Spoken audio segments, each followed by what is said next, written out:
Another week has gone by, so it's time for another renovation progress update video.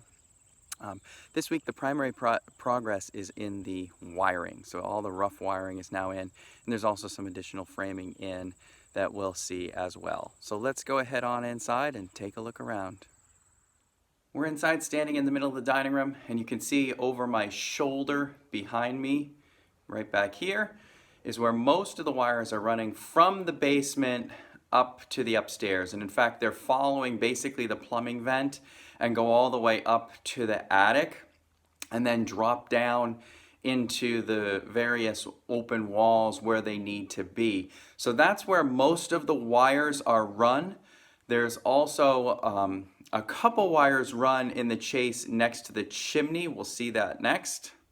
Here's the chase next to the chimney.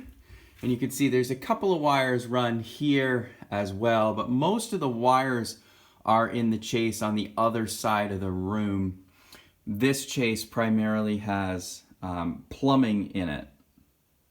Now that we've seen the chases for where the wires are going upstairs, we'll take a look at the wiring that's down here, and then we'll go upstairs and show what's up there. Starting by the porch entryway, you can see there's an outlet here on this wall that closes off the pantry.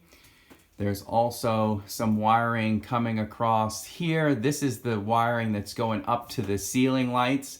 So there's a box there for the light in the entry. And there's also a box in the pantry that you see right there for a ceiling light or an overhead light. And then you see that these wires come across the top, and there's a switch box there facing into the pantry, and there's also a switch box, a 3-bay box for switching out here. And this is going to allow for control of the lights. There will be ceiling light there. You can see that wire.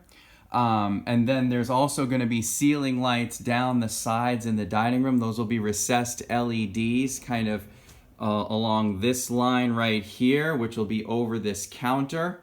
And then there'll be a matching line on the other side, and there'll be a chandelier in the center. So basically, this 3-gang switch is going to have one for the sides of the dining room, one for the chandelier, and one for right here, this kind of front area.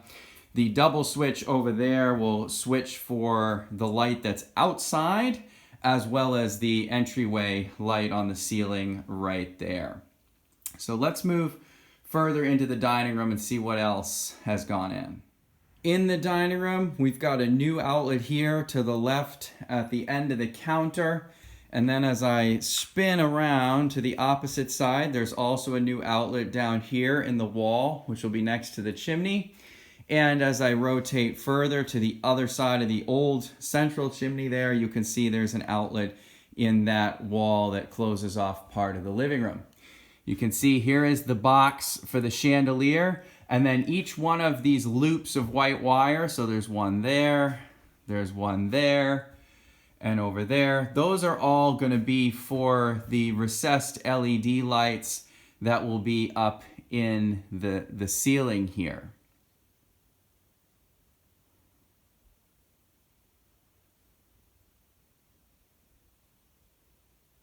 Coming over to the wall by the living room, here is a double switch box. This is going to be for controlling the ceiling lights and the chandelier in the dining room.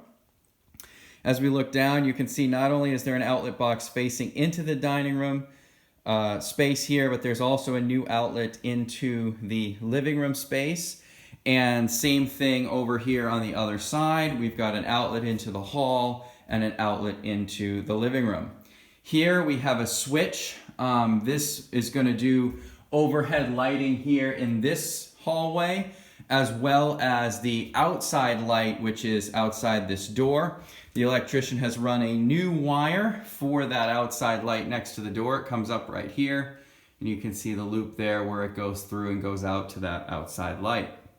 Next, we'll take a look in the downstairs bathroom.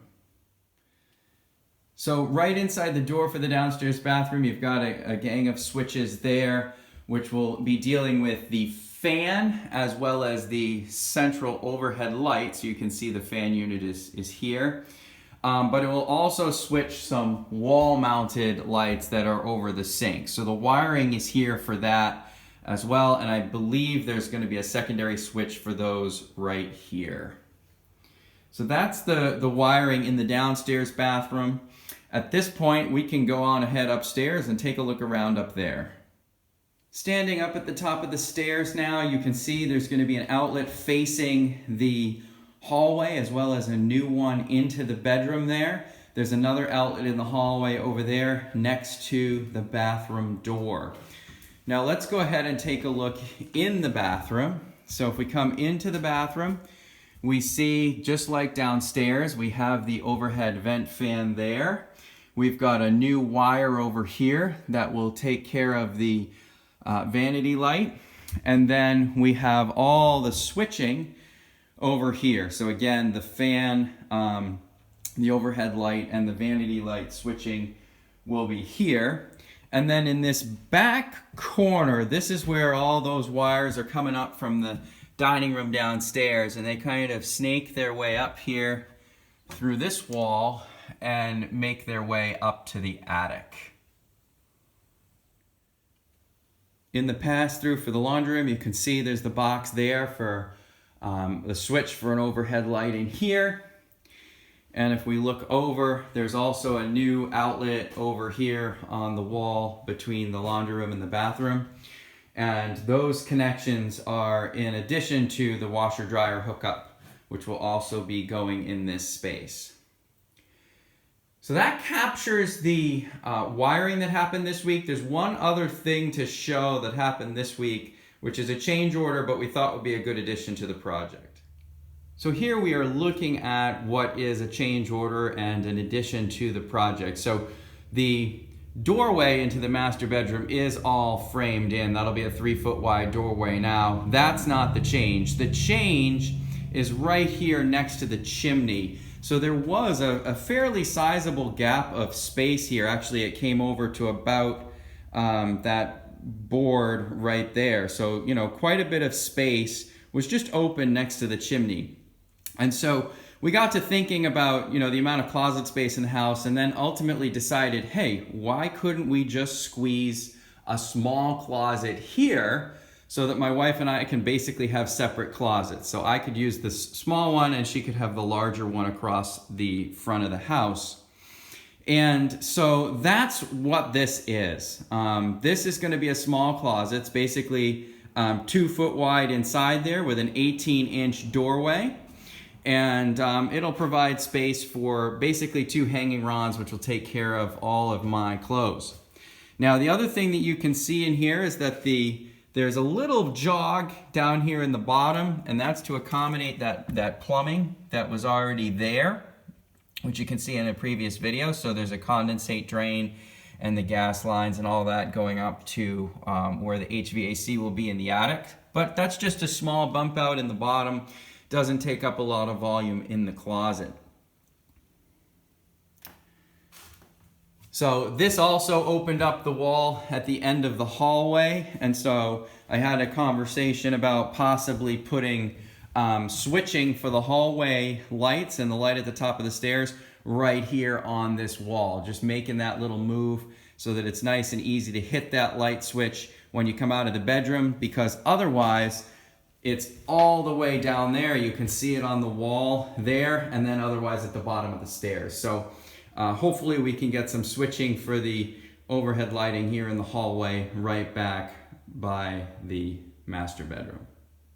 Another fun find in the framing of this closet, as I've now kind of taken a look in here, if you notice, there's a string right here on the corner of the chimney. So I assume that string is what they used when they were getting this plumb and square when they actually built this chimney. So that's pretty interesting that runs basically in this second floor from the ceiling right all the way down to the floor.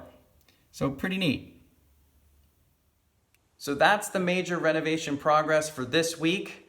At this point, one thing that I'm going to do is actually run a coaxial cable from the attic down to the basement using one of these chases, actually probably the one in the new closet right behind me, just because the other chase by the plumbing vent's really crowded with a lot of other wires.